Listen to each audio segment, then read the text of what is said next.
clearly is something going on. Can we say for certain? Like we've got some, people don't realize that conspiracy theories are really the foundation of the U.S. Ever since the beginning of the U.S., people have had conspiracy theories. And I think some of them are true. Like immediately there was conspiracy theories about the Freemasons trying to take over the U.S. George Washington was written letters, and you can find them digitized online, letters to him.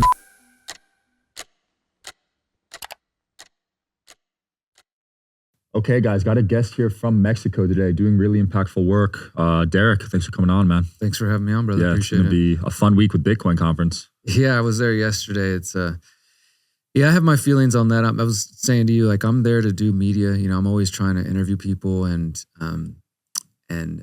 you were talking about gotcha questions a moment ago. Not gotcha questions, but I do try to put myself in a space where I can ask hard questions. And at the Bitcoin conference, unfortunately, like, a lot of that community, if a politician shows up and says the right things, then they kind of ignore a lot of other things going on. Yeah. So I find myself in a position of like, all right, I'm going to be there to see if I can maybe get a question in when they're not expecting, they're expecting mostly, I think, a favorable audience, right? Yeah, but, layups. Yeah, and I've been involved with the Bitcoin space since 2012. That was when I first got my first transaction, specifically because of, to me, the original purpose of Bitcoin and crypto is like to try to avoid banks, to avoid taxes, to, really like an anti-state or non-state currency is really what inspired me and got me interested. And it's a little different now to go, especially to the bigger events like this. That's definitely not the mentality of most of the people there. Like the space has kind of shifted in a lot of ways towards the thought leaders, especially at these bigger events, kind of focused on regulation, mainstream acceptance, et cetera, and treating Bitcoin like a stock as opposed to like actually something that you use that could compete with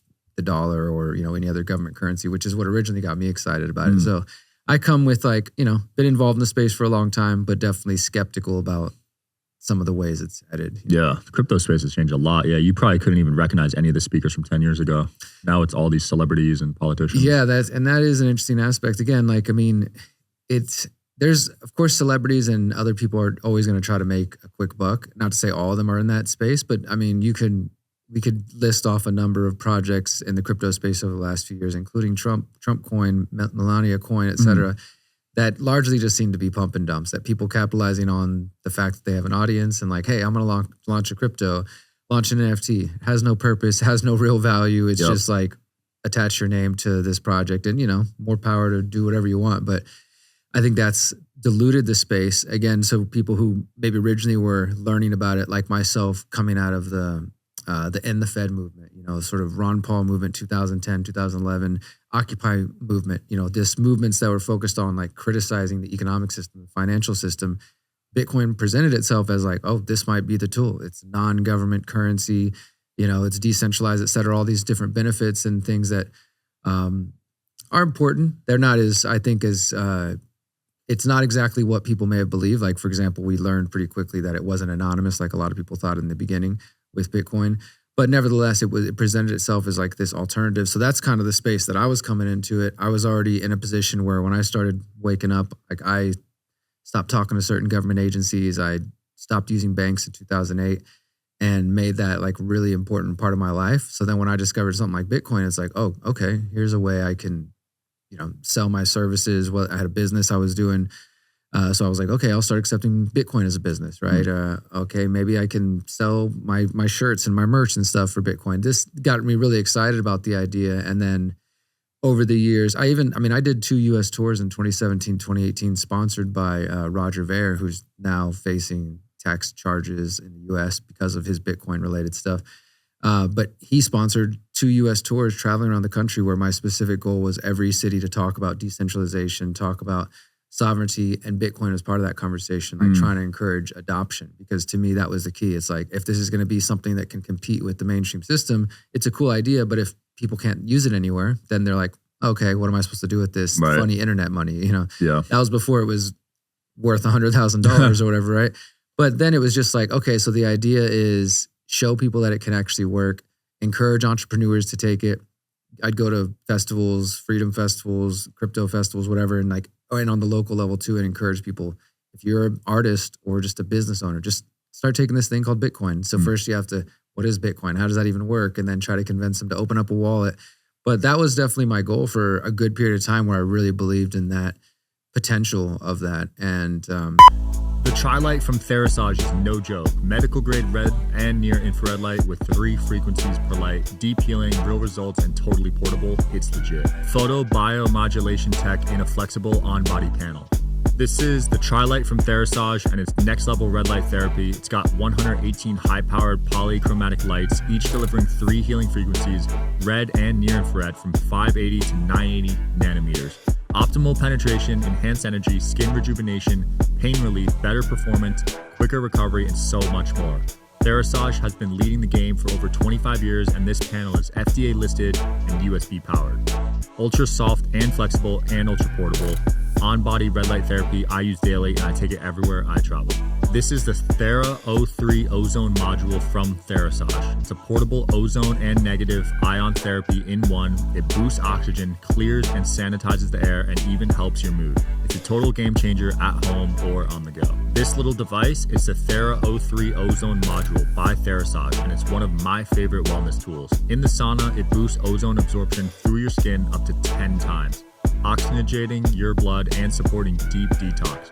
Outside the sauna, it purifies the air, killing germs, bacteria, viruses, and mold, and it improves mood and sleep with negative ion therapy. It's compact, rechargeable, and perfect for travel, planes, offices, hotel rooms, you name it. It's like carrying clean energy wherever you go.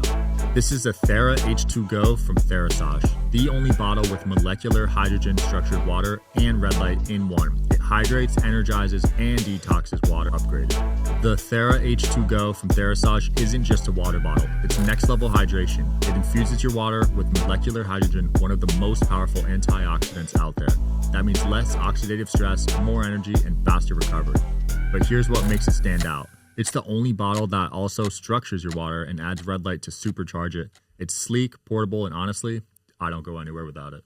I don't think that's really there anymore, at least not in Bitcoin. There are things like Monero and other more private cryptos that I do still support. But, so I kind of like have all those thoughts. And then I'm also just there at the Bitcoin conference as a journalist to just ask questions. Yeah. But definitely, I think the space has shifted into a direction that is more supportive of working with government and regulation. And that audience was always there, back in the day in the early Bitcoin conferences that I started attending, like as a journalist, just to like, what the heck is this thing? I need to figure it out. There was always the crypto anarchist crowd. And there was always the people who were like, we need mainstream acceptance. It's just that crowd appears to have won. They're much larger now, right? Yeah, they're definitely the more vocal, large voice. There's still crypto anarchists out there. I think many of them have shifted away from Bitcoin into things like Monero and other projects. But, and then of course there's a whole swath of like, I would say people who follow my work and particularly my work on technocracy who are just completely afraid of crypto at all, of like any kind of digital currency because of the potential for it to be, manipulated or used by governments to limit freedoms in different ways, like central bank digital currencies, stuff like that. So there's definitely that part of the crowd, I think, who thinks central bank digital currency, Bitcoin, I don't care if it's digital, it's bad. I just want to stay with physical money, which I support as well. But I do think there still is this potential for it to like have some kind of paradigm shifting life. And I don't think that really is what's happening with Bitcoin. Sure, it's growing in value. So the more it grows in value, the more people get involved. BlackRock's involved, a lot of big companies. So in some ways, people look at that and they're like, oh, this is the mainstream acceptance we've always needed. But in my mind, it's like, well, the government's talking about having a Bitcoin strategic reserve, and there's nothing wrong with governments choosing to hold Bitcoin, but it definitely isn't where the average person is going out and paying for their goods with Bitcoin and then, avoiding the US dollar and the Federal Reserve is crumbling or something, these sort of grand visions that a lot of people had in the beginning. 100%. I just don't think they've borne out. So you actually stopped using banks in 2008 though? Yeah. I mean, I and that was before I got into any of the sort of activism and journalism, my current awareness. It kind of just happened naturally, honestly. I mean, I was in my early, I think I got my first bank at 18, started doing banking, started becoming an adult, and I sucked at the bank. I overdrafted, I did all this kind of stuff. So it literally started out like that, where I was just like, I'm just going to not have a bank for a while. And then I think I shared with you offline before that I ended up getting locked up at 20. So I had this whole experience. By the time I got out, I was like 23. I just that was really the beginning of me starting to question the banking system, economics, et cetera. And so I just kind of continued on. I was like, all right, well, I've already gone at that point 5 years without a bank. Maybe I don't really need a bank. Maybe I don't need a credit card. Maybe I can just find a way to exist outside of that. And I've been able to. I mean, it's definitely difficult. And I think it's also, as our work and the business side of things grow, that becomes more difficult as well. Yeah. And, I host an event in Mexico. I sell my books. I have different business aspects. And so I've had to find, I guess you could say, what I call like half measures, half steps, right? So I don't have a Chase Bank, Bank of America, any of those things. And if people are doing that, I encourage them to like look into a local credit union. Like I kind of see this in terms of like steps of moving away from these systems that aren't aligned with our values, right? So on one level, you're using Chase Bank, the same bank that helped Jeffrey Epstein launder money, or HSBC, the same bank that was involved with, human trafficking and drug trafficking, or, on and on and on, right? We could name the crimes of the various banks. That's like where most people are. But then maybe you make a conscious choice and say, I want to not support that system. I'm going to look up a local credit union or smaller bank or something like that, right? So you're taking a step. You're still within that same economic system, but at least you're not supporting the big banks, right? And then maybe the next step for some people is like, I'm going to learn about this Bitcoin thing. And, you start kind of taking steps. That's what I tend to call exit and build, but it's like this process. And so I've been in that process the last 15 years or so. And so I've been sometimes where I'm completely plugged out. And then now in the last year or so, I've had to make some compromises to run the business side of my work. So I do use, and not endorsed or work with them directly, but I use, certain cards that are what they call neobanks, just an online bank, right? Essentially, like I don't have a physical banking location. This is like Wise, Revolut. There's all these different services that allow you to transfer money internationally. If you want, you can get a card, you can do that kind of thing.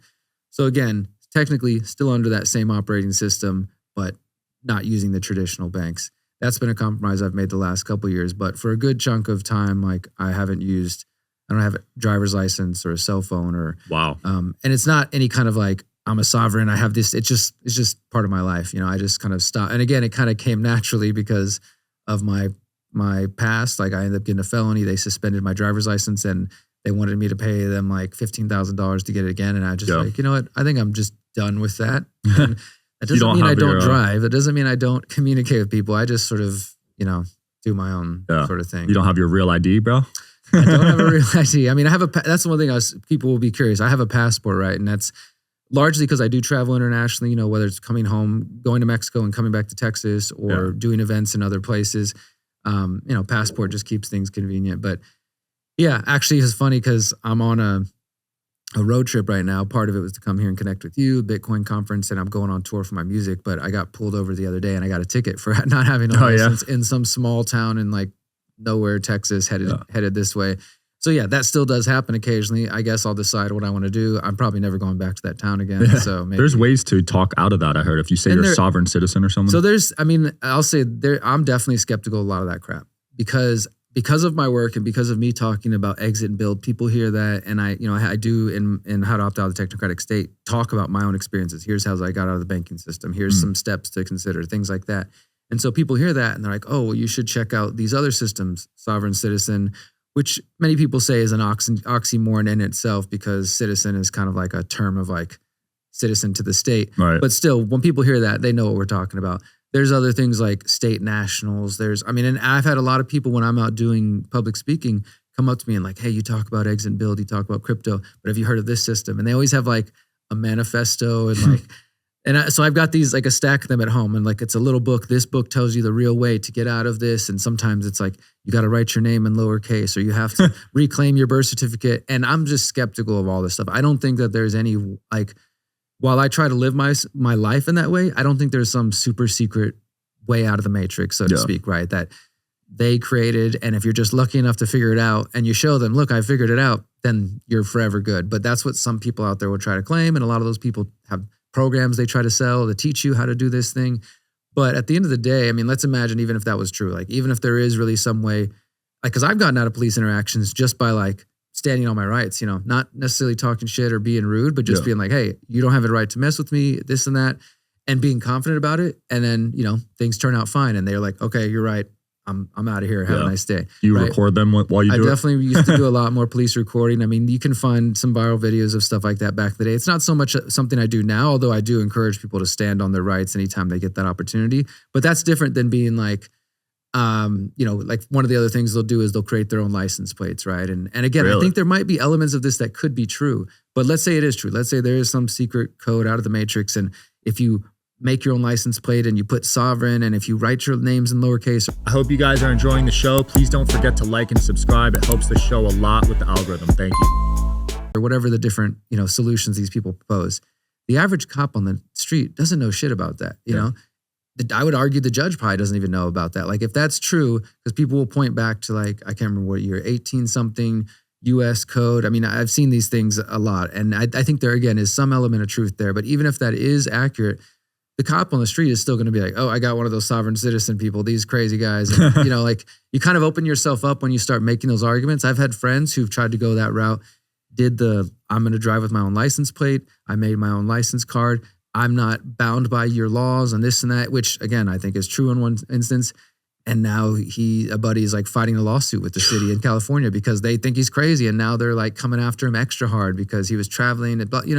So even if that was true, I'm not saying it doesn't matter. Maybe there's a conversation to be had, but the people in power have so much power that if that is true, they've done everything they can to sort of make it impossible to use that. Yeah. Now people will argue, no, there's this guy I know, I follow him on YouTube and he's got out of 200 tickets and he knows how to do it. You just have to follow his program. I mean, I'd be happy to be proven wrong. I'm just super skeptical every time somebody claims this is the one single way, because that's not what I try to claim. I'm like, hey, here's some ideas. Here's some things I'm trying. Maybe you can take them, use them for yourself. But when someone's like, I've got the one program, it's, Yeah. People get extreme with that. Like I had one guy talk to me. He revoked his U.S. passport, his U.S. citizenship. Yeah. I mean, I definitely know people who've done that. I mentioned Roger Ver. That's one of the things he did. He did it more of like a political statement. I also have another friend who she did it because she was trying to reclaim some, like her sovereignty in a way. And yeah, on a philosophical stance, I do think it's true. I mean, it's crazy just to think about the fact that we're born into a world and most of our parents are just people who've been educated in the mainstream education system. They probably believe mainstream things. And so the idea of giving your child a number at birth and putting them on a birth certificate, it just kind of seems like a normal thing to do, right? But maybe some of us, you get older and you start to question that the very foundations of those systems. It's like, well, I wasn't really given a choice. And so I have friends, for example, who have kids and they don't get their kids' birth certificates or social security cards. And they want to wait for them to get old enough to decide, like, do you want to be a part of this system? Like, because it's sort of this unquestioned thing that, all of our parents, again, it's just the normal thing, especially if you're born in a hospital, those kind of things happen whether you want them to or not. They're going to be. People don't even think about it. Yeah, exactly. You never question it. But there are, I would, and some of the, and I'm using the term really broadly, but freedom community that I'm, networked with and connected with, they're definitely, like homeschoolers, unschoolers, world schoolers, home birthing, this kind of movement where people are more and more thinking like, not only do they feel like the hospital is the safest place to have a kid and just concerns around that, but just like the sort of unnatural aspect of just being born into that system and not being given a choice. I do think there's something there. And so questioning those foundations is important. Now, whether or not we can get out of it is another thing. I mean, I think it's worth trying. But yeah, I've always appreciated that idea. I'm not a parent myself yet, but the friends that I have who did give their kids a choice. And that doesn't mean it come with its own complications, right? Like trying to travel with the child who doesn't have any sort of identification and it's going to be harder now with real ID laws too. Oh yeah, exactly. I mean, and trying to tell like the cop on the street, like let's say you get pulled over or whatever, you deal with law enforcement and they ask for your, everybody's, your children's IDs or information for whatever, for example, and you're like, oh, I don't have a birth certificate. Again, I appreciate the people who are hardcore about it. I always think you do need people on the extremes, like, and it doesn't necessarily mean you have to join them, but I do think it's important to have kind of like a broad range of perspectives in all things, right? And so if you have somebody like even myself, maybe it sounds extreme, some of the steps I take for some people, but the hope is that then other people who are in a different part of that spectrum maybe take inspiration and they might not go as far as that extreme person and say, I'm not going to get my kids' birth certificates or this sort of thing, or I'm going to change my driver's license or my license plates. But maybe it leads to people just questioning and, the foundational systems. And that's important too. Yeah. You've exposed a lot of systems, man. Pyramid of power, 17 systems you exposed. That has been, oh man, it's been a labor of love and it's been an evolution of a project. I mean, it started out as a 3-hour in-person presentation. Like I mentioned, I went on tour in 2017, 2018. In 2018, the tour was called the Liberate Your Mind Tour. And there was 54 cities spread out over like 3 months. And just, Me and some friends traveling around the US just doing, my partner Miriam was doing meditations. I was giving these deep presentations and then, just going deep. And I wanted to do, so much of my work is always focused on solutions outside of my journalism. Like my book, I talk a lot obviously about like crypto and the potential there, opting out in different ways. And I'd done a lot of journalism, but I hadn't at that time done any specific deep dive into my view on like the foundational systems, right? And I'm a conspiracy theorist. I woke up with watching Alex Jones in 2009. I don't really trust him these days or listen to him anymore, but I would say listening to some of his stuff in 2009 definitely made me like question a lot of things, and that led to other places and I think to better sources and stuff like that. But I hadn't really seen anybody do a deep dive in the way that I felt satisfied. I do think I have a certain standard that I don't always see other places, especially in independent media and alternative media where, and this is not a call for government regulation or censorship or anything, do what you want, say what you want. But some people don't care how loose they are with the truth, and they can say, this is, unfortunately, it's one of the criticisms from the mainstream that is accurate. That is true, that there is a sect of the podcasting world, the online research world that will say something one week and it's completely false and never issue a correction, never go back and update their audience and just keep moving on. And then there's audience and sometimes the millions of people who are consuming this information, then taking that data in, believing it's true, carrying it with them, telling other people, and that I think is dangerous. Yeah, there's no accountability. So that's a big problem I've had with independent media. But so anyways, that has made me just strive to be more accountable. And if I'm going to put my name on it, whether it's a book, a documentary, an article, I stand by everything in there and I can prove it to you and I can show it to you. And then if I have to speculate, that'll be clear as well, right? So that's something that I strive to do. And I wanted to do a presentation that could look at these systems and do it kind of with that type of attention to detail. And so I did the tour, and after doing 50 cities and this freaking 2.5 hour, 3 hour conversation, which people were nice enough to sit in and listen to, in every city, I realized I'm like, maybe there's a better format for this. And I kind of started working on it in my head. And then by 2020, I was like, all right, I think this needs to be a documentary series. It started out as 6 parts, 8 parts, 10 parts, 12 parts. And then now it's ended up being 17 parts. So I released the idea was to release them in seasons of 4. So 4 episodes at a time and kind of give myself and my editor some time. And I do all the research. I write all the scripts. I do the audio narration. And then I send it over to some great editors who make it visually appealing and make people actually want to watch and listen to it. And people can go to thepyramidofpower.net and watch all of them and listen to all of them. And you'll find all of my transcripts with all the links and references to everything that I'm talking about. And the idea was to keep it 30 minutes or less because I wanted it to be like, the goal is, imagine you want to get a family member or somebody you care about to start asking questions about the world. They're probably not going to watch a 6-hour conspiracy documentary, right? Especially if it's done in a particular way that a lot of them are, which is like sometimes doom porn, fear porn, just too much speculation, making logical leaps, stuff like that I can spot and I can watch and still look for the good. But if you're trying to convince somebody, it's not a very effective tool. And that is very much what my work is motivated, is like, how do I reach more people? How do I get people questioning the world around them and looking for solutions? And so I wanted to take it with that approach, and the idea being like start off very simple with the first one's education. Then it's, I think the second one's the big tech. And then we just progressively get deeper as we go up this pyramid, so to speak.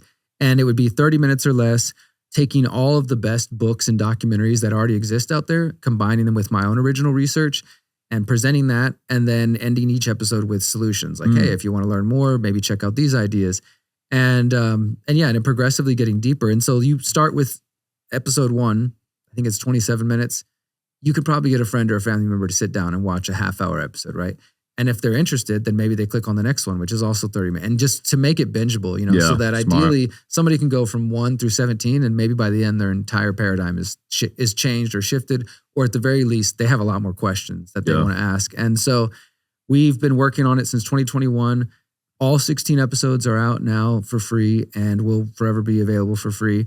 And I just finished maybe about 2 or 3 weeks ago writing the 17th one, which turned into a 3-hour episode. Damn. It's going to be 2 volumes. I mean, my partner told me, she's like, just write. Just don't stress yourself out. Just write everything you think needs to be written, and then you can edit down later. And so I took that advice, which is great advice, but also at the end I'm like, holy crap, it was 4 hours written, and I was like, okay. So me and my editor went through and trimmed down. And even that was hard to do because I am somebody who's very much pays attention to details. Like, I don't want to present the same information that you can find in conspiracy documentaries 15 years ago, 20 years ago. Yeah. Some of that stuff is foundational, so it'll be in there. But also through my research, I was able to kind of uncover new details or maybe more hidden or less known details about familiar topics, like say the Bilderberg Group or something like that. And so I wanted to include those in there. So it's like this battle of like, all right, is this detail really necessary to the audience? Maybe not. I'll pull that. But in the end, we're going to make a book version where my original full version will be included. But so now I've finished the 17th episode. We decided to split it in 2 volumes. The first one's going to be an hour and the next one's going to be 2 hours. And I've recorded the audio for part 1. It's in the hands of my editor right now. And he's a super talented guy. And we just work with a really small team of people. I mean, the whole project's been crowdfunded. Over the last 5 years, I think we've raised $55,000, and all of that has gone to just paying my editors over the years. Wow. I haven't been paid for any of it yet. I've just been like, this is important to me to get done because it's, one of the best pieces of advice I got from an editor years ago was to focus on evergreen content, because there's something about like, and everybody has their own space that they operate in. But like, you're doing, say, a video about the news of the day. Nobody's watching a video in 10 years about the random news on Tuesday, May 20, you know what I mean? Like unless it's something that really is valuable, and that serves a purpose. I'm not saying there's not a place for that, but for me, it felt like, all right, that's what I want to focus on. How can I do content that is going to be important in 5 years, 10 years, 15, 20 years? And so this documentary series is written in that way to be timeless, to be like, if somebody picks it up in 10 years, it's not talking about like the details of the 2020 election. It's talking about how these systems operate historically and where they are now. And I mean, the response, it's still, I would say, an underground series. It hasn't like gone mega viral. There's a few episodes who've gotten some more attention as more people learn about it. But I constantly get rave reviews of it. The best ones I think I've heard are parents telling me that they use it to homeschool their kids. Wow, so that's kind of cool. Yeah, actually, like about a week and a half ago, this dude reached out to me, and he's actually the student. He's 18 and he's about to graduate from his homeschooling program, and he invited me to come to his graduation in a couple weeks. No way. Yeah, out in Houston. So that's awesome. I'm gonna go check that out. Yeah, but he basically just reached out and said like, hey, my mom used your series to, for my government curriculum as my homeschooling curriculum. And you've shifted my paradigm. I'm just all this positive stuff, which is just super humbling to hear in the first place. It's like, holy crap. He's like, would you come to my graduation? I'm like, hell yeah, I'll be there, dude. Dude, that's sick. So that to me is like, that's exactly what I wanted to do, to serve that purpose. Like, it's one thing to just make an epic documentary and everybody has their own purposes. But for me, I've been trying to let my audience know, like, this is a tool. Like, if it's okay if some of this information is familiar to you, if you're a deep researcher and you're like, oh, I know all this, that's great. But I made it in a way that to keep it, like I said, concise. And I would say 10 of the 16 episodes are 30 minutes or less. There's a few where the topics are just too deep and I went 35, 40, 45, but that's about the max. Now, these last ones, again, are going to be a bit bigger because the final episode is trying to answer the question, who's at the top of the pyramid? So I spent an extensive amount of research, like revisiting some of the things I read when I first woke up. And I mean, it's funny even just using that phrase, but I think a lot of people in the conspiracy culture or awake, aware community, whatever people want to call themselves, you have this experience where something in your life shifts. For me, it was going to prison. I got a young age, and that just kind of caused me to rethink everything. And that eventually led to like, questioning the whole world around me, right? Like I said, I discovered Alex Jones, read this author, Jim Marrs, who's now deceased, his book, Rule by Secrecy, heard Ron Paul speak in Houston. There was just a couple of things. I was listening to this metal band that was all like super anti-government. Yeah. These things are just happening within like the span of my 23-year-old life. And it just kind of, everything just clicked, you know what I mean? And also after getting out of prison, having kind of been in a space where I was kind of open to like, just, I don't know, my whole mind had changed. That caused me to, just start questioning things. And I think in that beginning space, you find InfoWars, you find some other things. And of course, you find YouTube, and YouTube used to be even more wild than it is now, especially with conspiracy stuff. Like, a lot of people don't realize that some of the first videos that went viral on YouTube were conspiracy documentaries. I used to watch those. Yeah, I mean, those were just everywhere, right? That was when it wasn't algorithm driven and it was just based on peer reviews, like that's what people would be shown. Yeah. A lot of it was conspiracy stuff. And so I was finding that stuff. But now I look back and I'm like, okay, some of those things I was reading or watching, they're not as true as I thought. Doesn't mean the general theme of like powerful people and organizations manipulating the world, that is absolutely true. But there was some details. And so for me, writing this last episode was kind of a fun exercise because it's like I'm going back and picking up my books off my shelf that I read 10 years ago and I haven't looked at. And I'm like, okay, this was true right here. He's kind of making maybe a jump there, and doing my best to incorporate that plus my own original research into this episode. And like I said, doing the least speculation possible. Now, there's some things like, for example, I interviewed David Icke, and David Icke talks about how, he believes this is really, I guess in his words, he would say an interdimensional sort of evil, right? He talks about the reptilians and things like that, but he also talks like more than that. People give him a lot of shit for that, but more than that, because I asked him to clarify, like, do you still believe that? And what does that even mean?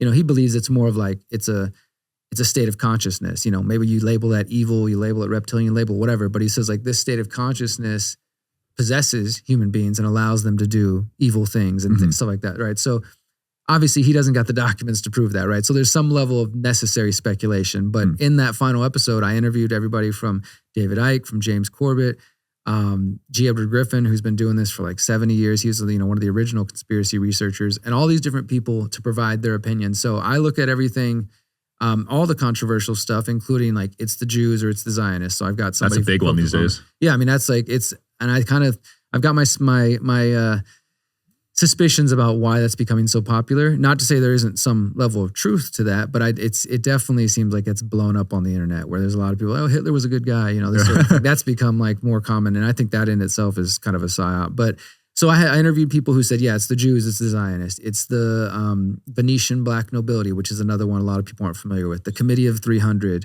the Jesuits, the Freemasons, and interviewed different people who are kind of experts in those fields. And, I look at the historical data and see what actually is true and what's not true and try to point out like, hey, people make this claim, but we can't actually prove it. I interviewed this dude. You should talk to him sometime. His name's Professor Richard Spence. He's a really brilliant guy.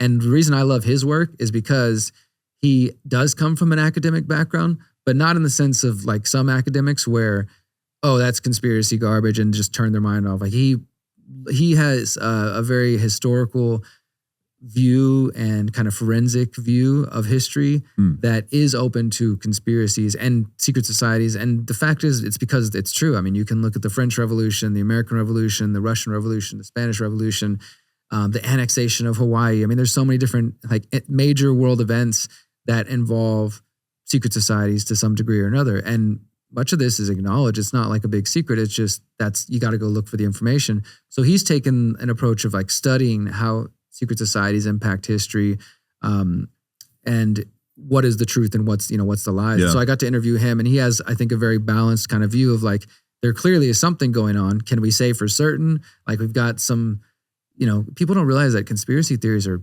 really the foundation of the U.S. Ever since the beginning of the U.S., people have had conspiracy theories. And I think some of them are true. Like immediately there was conspiracy theories about the Freemasons trying to take over the U.S. George Washington was written letters, and you can find them digitized online, letters to him where he's being sent this book from this Scottish guy named John Robison. It was called Proofs of a Conspiracy. And he wrote this book about how in Scotland and in France and parts of Europe, that the Freemason lodges were kind of starting to subvert governments. A lot of people point to the French Revolution as a really big example of that. Of course, the nuance is there was Freemasons on both sides of the revolution, but they were definitely playing a role, but it wasn't just like they guided one side. It seemed like they were trying to be in charge or have some influence either side, Yeah. But nevertheless, so John Robison writes this book, and this priest mails it to George Washington and kind of warns him and says, Mr. Washington, I think you need to read this book. My concern is that the Freemason lodges in the United States are being infiltrated by these same people who were involved in the French Revolution. Not saying that we can 100% prove that, but I mean, that's like part of the U.S. history. And we don't learn about that, right? That there was like, and Washington he writes back and says like that he is very aware of the Illuminati and aware of these different groups, but he doesn't think that they're influencing the U.S. lodges. Then later on, like one of the final letters in this correspondence between this guy, the guy he's writing is Snyder, his last name's Snyder. In the last letter between the two of them, Washington kind of actually ends up acknowledging that he does think that this is like, months down the line. Yeah. Of course, letters take time to get back and forth, where he comes to eventually believe that he's like, I do think that the American lodges are being influenced by these groups. Right. So that's just one piece of history. There's so many others. And then, there's stuff about the Jesuits and there's stuff about these different groups.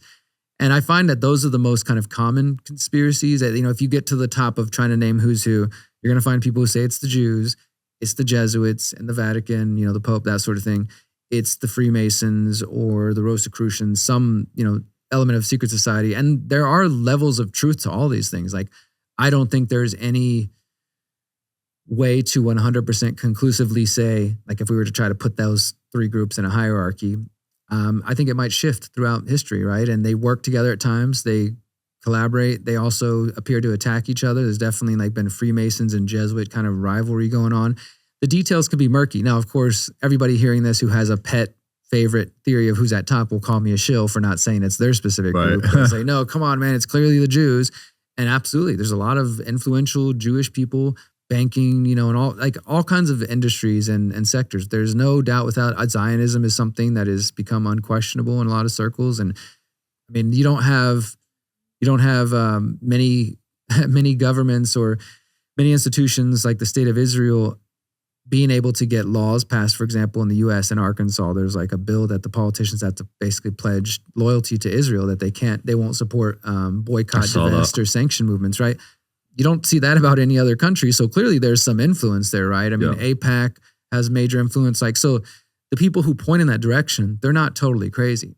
I think they're a little bit simplistic by just saying like, oh, it's all Jews, right? And like, it gets to the point of like we were saying, like, well, everything is a lie. Hitler was actually a good guy. He was trying to save the world. And anybody who's in a podcast or in an interview, if they have a Jewish last name or have Jewish ancestry, even if they're really not connected to it, well, they're part of the plan. It gets to that point where it's just super simplistic. And I think it actually does damage to people who are trying to take an honest look at these questions of who is at the top. And same thing could be said with the Jesuits and the Freemasons. But I tried to look at all those things. And then Mark Passio is another really brilliant researcher. He focused on natural law. He's actually an ex-member of the Church of Satan, like from the 90s, late 80s, 90s. And he gives these like 10-hour presentations on natural law, but he also focuses a lot on the occult and kind of some of the hidden teachings and his own experience within the Church of Satan. And he believes it's what he calls dark Luciferians at the top, or, Satanists. And so I give everybody like their time to say their piece and then try to explore some of the claims that they make. And if I can debunk it, like pieces and say, well, they claim this, but actually this is what's going on.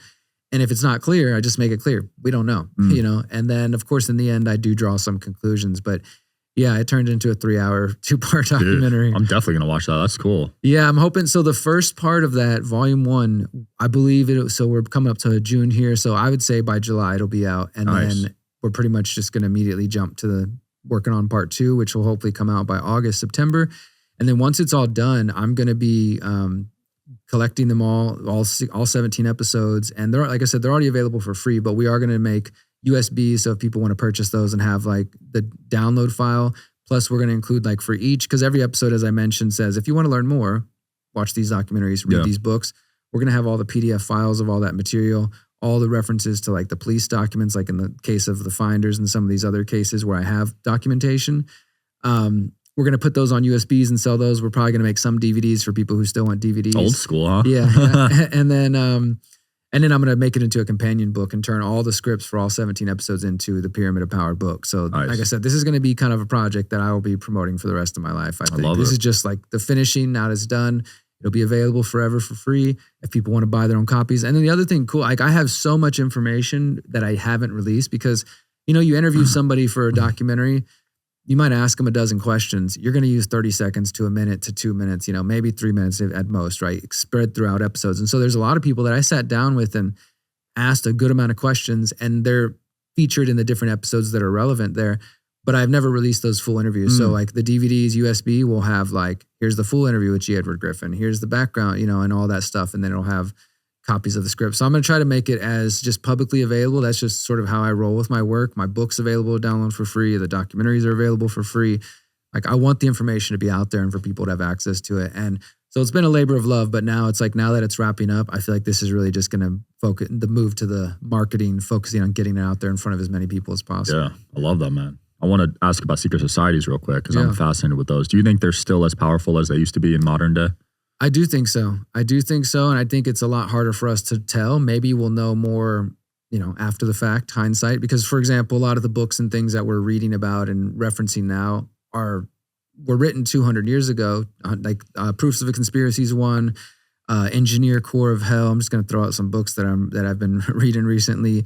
There's a lot about the Jesuits. And again, one thing to remember, this isn't an appeal to history. Just because something's old doesn't mean it's necessarily true, right? People can be wrong 1,000 years ago, 200 years ago, whatever, but it does show you that these theories have existed since like the founding. It wasn't just the Masons. There was theories about the Jesuits. There's theories, of course, about the Illuminati being one of the, I don't want to say the original secret society, but obviously the most well-known. It's become an internet meme. It's become sort of a joke, but the real history of it, I mean, is a real group, the Bavarian Illuminati from what is now Germany and Bavaria, and a very specific plan by Adam Weishaupt to use Freemason lodges to spread his illuminated philosophy, which in some ways, this is what's been really interesting diving into it, is that in some ways, the Illuminati, the Freemasons, what many of them were actually about, and this again isn't an endorsement of them or anything like that, but was promoting free thought, promoting freedom of religion, promoting ideas that I think were necessary and that many of us value right now. Because you have to put yourself in the context of the time. So 1776 is the Illuminati is founded. There's been secret societies before them, but just for them, just as one example. And before then, 1600s, 1500s, we're in the time of like kings and queens have ultimate power. You know, speaking against one of them gets you beheaded, right? Yeah. Not believing that their word is the divine, you know, come from God direct is essentially a crime, right? So people were rebelling against those ideas. And of course, what they want is freedom from monarchy, freedom from like religious dogma, superstition, some might say. And so a lot of the philosophers of the time, which were influencing Adam Weishaupt and some of these other creators of secret societies, were rebelling against that, like including the Freemasons. Like the French Revolution and obviously the American Revolution was a rebellion against like monarchy and these sort of tradition. So in a way, I think that what they were at least originally about is something that a lot of people would actually support if they really, you know, thought about it. Yeah. Like, that doesn't mean I'm saying that whatever the current Illuminati, if they even were to use that name, if such a group even still exists, but we know that it did exist, right? But the basic theory is that once they started to grow, Adam Weishaupt started to infiltrate different Freemason lodges, and this actually became well known by the authorities in Bavaria and by the king, and they banned them. They banned them several times. Like they were like, okay, it's illegal to be associated with the Illuminati and these secret societies. It was like, okay, they banned them one year, then they banned them the next year, and they like literally like that, like years in a row, because they were realizing that it was like, how do you actually do that? You know, people are working in secret. Yeah. And, but then they officially got banned. Adam Weishaupt, you know, was kind of chased out. And the theory is that they never officially did disband, though, is that it basically just went more underground. Whether such a group exists from that time, 1780, to the banning till now, I think is where it gets a little murkier, right? A lot of the conspiracy theorists and conspiracy researchers, including colleagues of mine, you know, make what I think are sometimes logical leaps or just leaps of faith that we can probably say it might be true, right? But can we find a trail of documents that goes from Adam Weishaupt to then the next group in 18 whatever, and then the next group?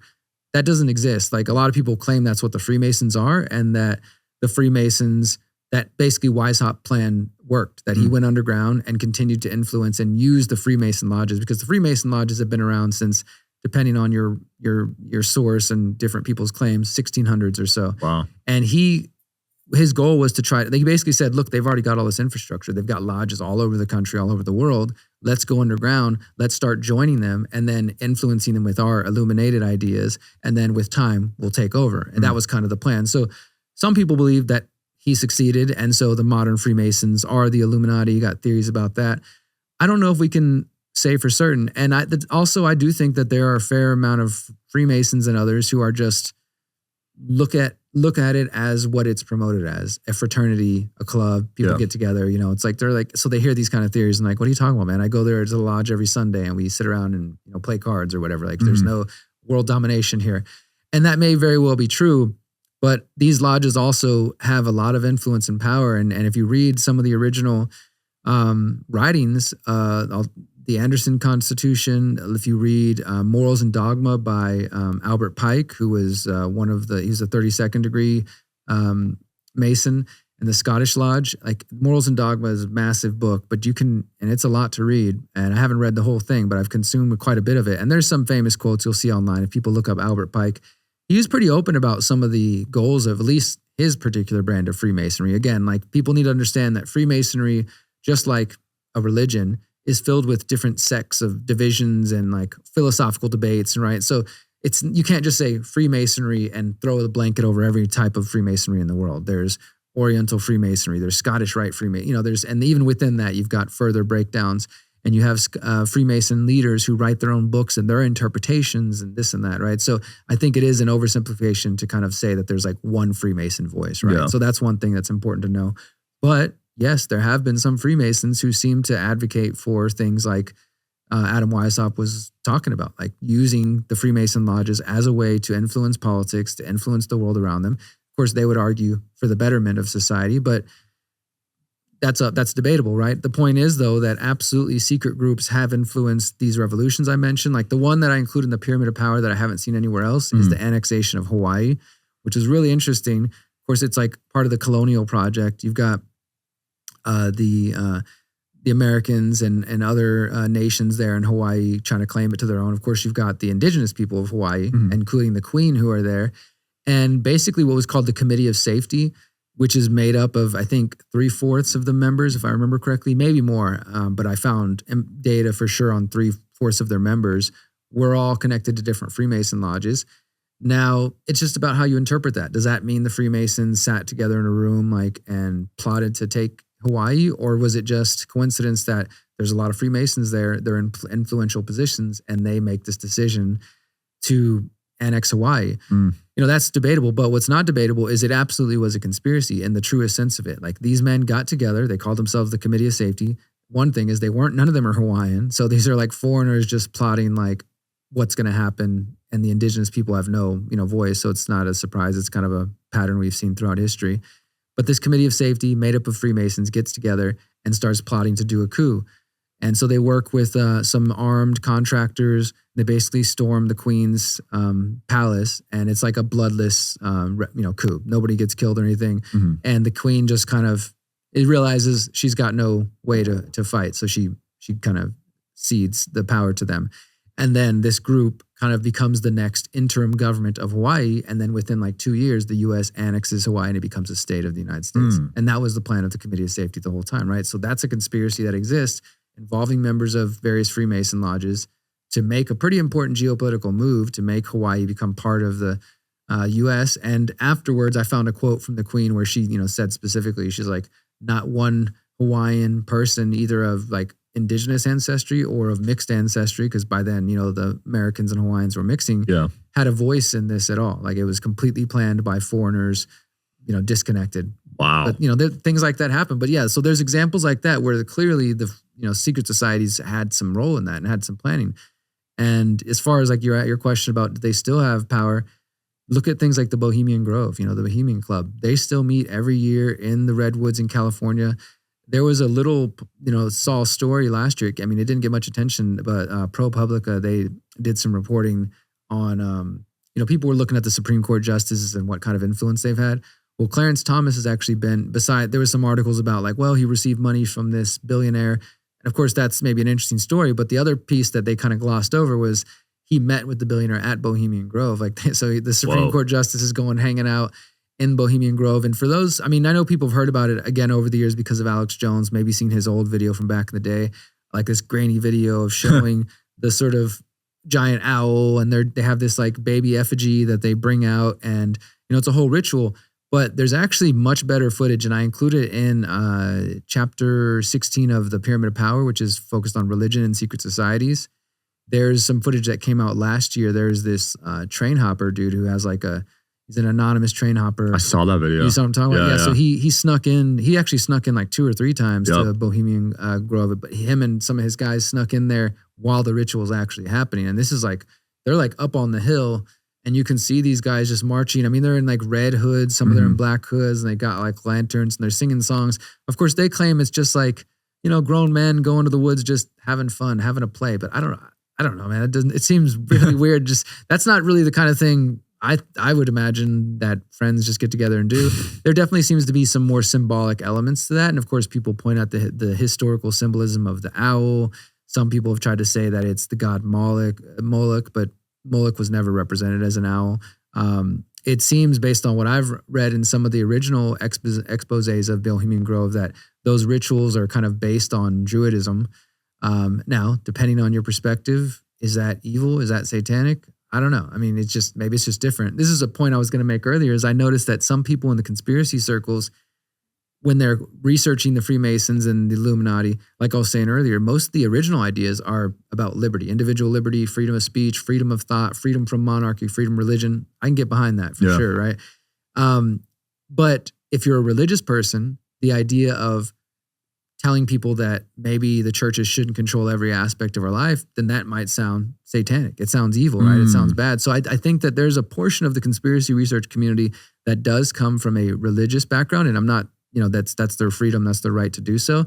But I think that's a bias that they might not always account for, right? So then if somebody is doing a druidic ritual, then it's automatically satanic. Or they'll use this term pagan that gets thrown around, which is a problem, as a term I have a lot of problem with, because it's just kind of a catch-all term, which originally just meant like the people from the countryside, It was just a way for the people from the city, the kind of urban scape, which was starting to evolve, to kind of look down their noses. Like, it's like saying redneck or something. It's like, oh yeah, the pagan people, those from the countryside, the rural areas, the outside. And that kind of became a catch-all term for people who had essentially indigenous spiritual practices that weren't Jewish, Christian, or Islam, right? Oh, those are pagan. They practice pagan, evil, satanic rituals, right? That doesn't mean I don't think there is an element of that, because I have done quite a bit of research on claimed satanic abuse and the Finder's cult and some of these ritualistic things. I do think that exists, but I also can hold both those things at once and see, well, I think some people, if they have a very religious perspective and they see somebody doing a ritual or doing something that they don't understand, then it's automatically evil. It's automatically satanic. You know what I mean? It's automatically pagan. And I just, again, things aren't as black and white as people want to believe. So the documentary, the final episode, is probably going to piss off everybody because it's not going to make the conclusion that they want it to make. This stuff makes me wonder how many celebrities, how many notable figures, presidents are part of these secret societies. Well, I mean, we know, like, and I do include some lists in the chapter 16, and there will be more names named in 17. We definitely know, like, the amount of presidents who've been Freemasons. We know the amount of presidents who visited the Bohemian Grove. And there's been decisions made there. Like, if I'm remembering correctly, I believe it was Richard Nixon who, his choice to run for president, it was pretty much made at Bohemian Grove. Wow. And, so they have a motto there. It says, "Weaving spiders come not here." And what they mean by that is, like, leave the work out of here. So they, just like with groups like the Bilderberg and this and that, they claim we're not making any official decisions. We're just hanging out and getting together. But I mean, think about it. Just like in our own circles, we might meet and network with friends and then we plan out, hey, how can we do this cool thing together? If these guys are going out and hanging out in the woods for a week, but they're not doing any business, it's just going to happen either way. You're just going to start talking, and maybe the CEO of some big company and you're a politician, you guys start talking, and before you know it, you're buddies. And so that leads to later on you helping pass a bill that benefits that person, right? It doesn't have to be this like crazy thing that people think. It's just relationships. And so to imagine that they're able to just, okay, we're going to go hang out in the woods, but we're not going to do anything that's going to affect other, our political world or our business world, which is what they essentially argue. And the same thing with like the Bilderberg group. They say like there's no official decisions made there. We're just getting together to discuss things, right? Even if you tried to stick by that, it's naturally going to affect your views and the way you approach things, right? I mean, if you become friends with somebody, become allies with somebody, get comfortable with them, then you're more likely to work with them and collaborate with them and support them in different ways, right? Maybe not on everything, but so yeah, I mean, we do have lists of like, we have lists of monarchs, and in 17, I list like some of the most famous monarchs that were Freemasons, some of the most famous presidents of Mexico that were, because it's in Mexico as well. Oh, really? Yeah, I mean, Mexico has, I've learned, so I've been living in Mexico for 5 years, and I'm from Texas originally, but my family's from Mexico like 3 or 4 generations back. And then the other part of my family is indigenous to the U.S. That's kind of why I was saying I have a problem with this term pagan, because I think people just sort of like dismiss indigenous views and it's all satanic. But anyways, the CIA and the Freemasons have had a huge history in Mexico and Mexico's history. I actually went and I was finding some old Spanish books that were referencing Freemasonry, and I found a quote from one of Mexico's presidents, one of the most well-known presidents from like the late 1800s. And he's just stating as plain as day how the role between Freemasons and the founding of Mexico has been, so crucial, so essential. And wow. And like, is that a crazy conspiracy theory? I mean, it's just a fact that like the presidents, whether it's Mexico, US, and other countries, and monarchs, prime ministers, are in this club again. They're rubbing elbows. So then if you're a Freemason and I'm a Freemason, and we're both out there in the world doing our thing, we have this sort of camaraderie with each other, right? So again, if there's a way I can help you as a brother Mason, then I'm going to do that, right? And vice versa. So it's people sometimes they think it's like this, we're like cackling. It's just business deals. It's just business deals, and you have relationships from hanging out the Bohemian Grove or hanging out the Bilderberg Group or because you're a Freemason or because you're a Jesuit. Those relationships matter a lot more than people want to believe. They just think it's like, no, we're just all everything that we see above the surface in the political world, that's where the decisions are really being made. It's kind of like that iceberg meme, right? That's like the tip of the iceberg. And then all the real action is in the secret society meetings and private relationships and things like that, that I think it's more natural than people want to believe. Yeah, I think people think they're conspiring behind everyone's backs. I don't know if it's that evil. Sometimes it's not even behind our backs. Sometimes it's right in front of our faces. I mean, that's the other thing too about the research I was doing on the pyramid of power. I mean, this is one area that Jones has been right over the years, is if you study the books of, say, David Rockefeller, and his book Memoirs is one example. Zbigniew Brzezinski, who is now dead, and he was a presidential advisor from Carter to Obama, and advised every major president. He helped fund the Mujahideen in Afghanistan, and just this super deep state guy, I would say, right? He's got a book called Technocracy, Between Two Ages, America Between Two Ages, the Technotronic Era. And it's in this book where he describes much of what I'm warning about in my book, where he describes like a future police state that's run by technology. And he acknowledges like we probably would have to curtail individual liberty quite a bit to get to this world, but it would have all these great economic benefits, right? It's an academic book that the average person's not paying attention to, right? But his peers are paying attention to it, the people they run with, and that's somebody that's in a position of government. It's often like that, like in their memoirs or in these think tanks like the World Economic Forum or whatever else, they put out white papers, they have their own conferences. The average person is just trying to pay their bills, go about their day. They're not reading all that stuff. They're not keeping up with it. But that doesn't mean there's not an open conspiracy, like an open plan by people who, again, have relationships and might have different goals than the average person has. That makes sense. Where can people find your book, man, and watch all your stuff? This was a fun episode. Yeah, the book is at my website. My main website's theconsciousresistance.com. People can pick it up there, theconsciousresistance.com/how-to. There's a free audiobook. There's a free PDF there. And of course, you can buy it. It's available in Spanish, German, French, and Japanese is coming soon. And yeah, it's got all my ideas that I've lived and practiced myself. I think if people take them and take what works, I'm not saying it will all apply for everybody, but I think it gives people some ideas of how we can face this pyramid of power plus this growing kind of push towards the digital world and find ways to navigate that, because I think that's what's going to be most important. You mentioned Real ID, we got facial recognition, things like social credit scores. There's some potential for a very not good world coming. Yeah. There's also potential for a lot of good, and it really just depends on how we each relate to technology and what steps we take. So that's kind of the focus of that book, is give people some ideas and some tools. Love it, man. We'll link it below. We'll link the 17-part series as well. Thanks for coming on, Derrick. Appreciate you, brother. Yep. Check them out, guys. See you next time.